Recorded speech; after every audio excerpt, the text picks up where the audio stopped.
اعوذ باللہ من الشیطان الرجیم بسم اللہ الرحمن الرحیم وقال لهم نبیہم، اور ان سے کہا ان کے نبی نے، ان اللہ قد بعث لکم طالوت ملکا، تمہارے لیے اللہ تعالیٰ نے طالوت کو بادشاہ مقرر کیا ہے۔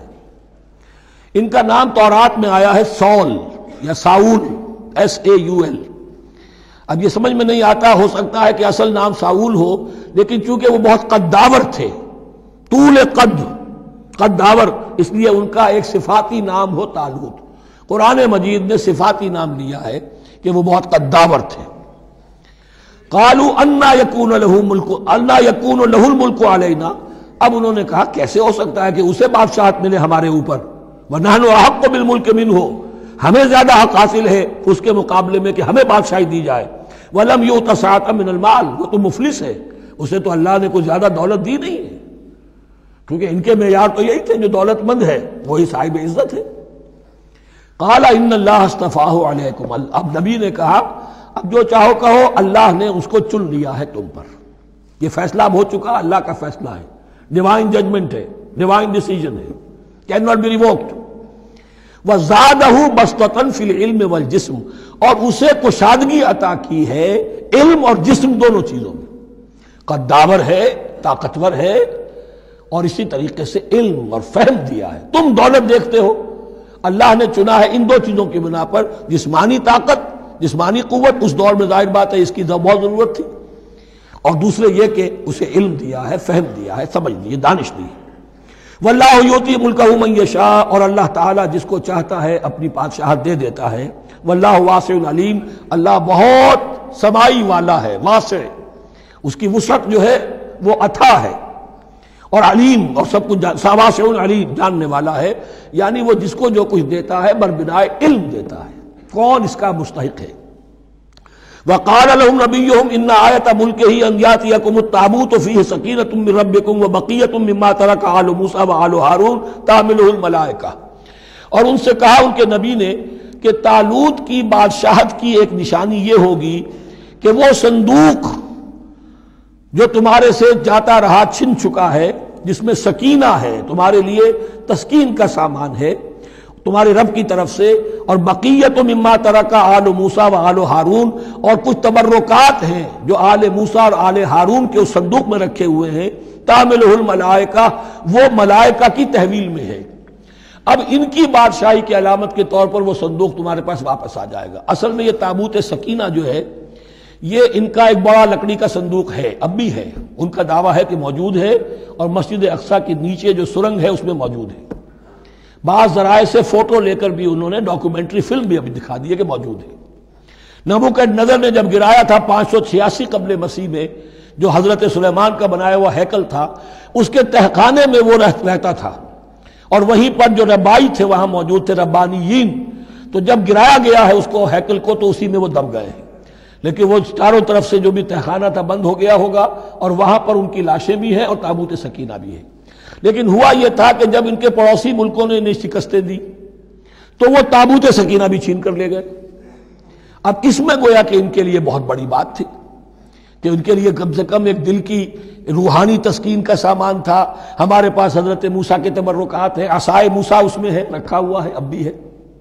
اسی طریقے سے اس میں وہ جو جن تختیوں پر تورات لکھی ہوئی دی گئی تھی حضرت موسیٰ کو، وہ موجود ہے، ان کے کہنے کے مطابق اب بھی ہے۔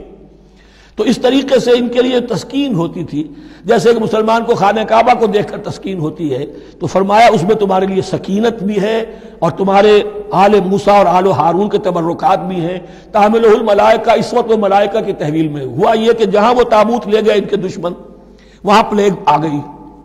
انہوں نے سمجھا کوئی نحوست ہے اس کے اندر جس کی وجہ سے پلیگ آ گئی ہے، انہوں نے ایک چھکڑے کے اوپر اس کو رکھا اور بیلوں کو ہانک دیا، جاؤ جدھر جانا ہے۔ تو حضرت سموئیل نے ان سے کہا کہ طالوت کا اللہ کی طرف سے نامزد کیے جانا ایک علامت اس کی یہ ہوگی کہ وہ تمہارے تسکین کا سامان جو تم سے چھن گیا تھا، ان کے عہد عمارت میں یا ان کے عہد ملوکیت میں تمہیں واپس مل جائے گا، اور وہ فرشتوں کی تحویل میں ہے۔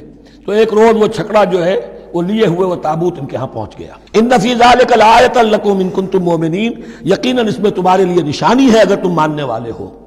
فلما فصل طالوت بالجنود، اب جب حضرت طالوت اپنے لشکروں کو لے کر چلے، ان میں سے جو لوگ تو انکار کر گئے رہ گئے، جو لوگ چلے ساتھ ان کو لے کر چلے. قال ان اللہ مبتلیکم بنہر، انہوں نے فرمایا اپنے لشکر والوں سے اللہ تعالیٰ تمہاری ایک آزمائش کرے گا ایک نہر سے، دریا سے، یہ جو ہے جارڈن ریور جارڈن، اس کو کراس کر کے پھر حملہ کرنا تھا.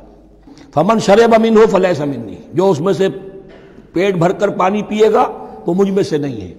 ومن لم یطعمہ فانہ منی، جو اس میں سے پانی نہیں پیے گا وہ میرا ساتھی ہے.